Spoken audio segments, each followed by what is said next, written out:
اپنے گھروں میں قرآن پاک کی تلاوت اور ذکر خدا کیا کرے۔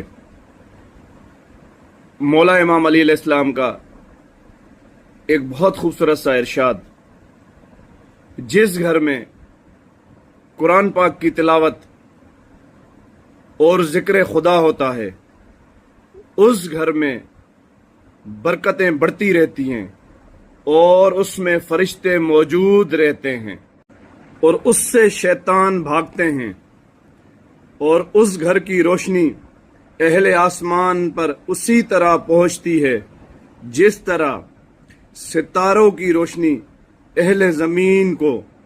اور جس گھر میں قرآن پاک کی تلاوت نہیں ہوتی اس گھر سے فرشتے بھاگتے ہیں اور شیاطین وہاں موجود رہتے ہیں اور برکتیں وہاں سے اٹھا لی جاتی ہیں۔ السلام علیکم یا علی علیہ السلام مدد، دعاؤں میں یاد۔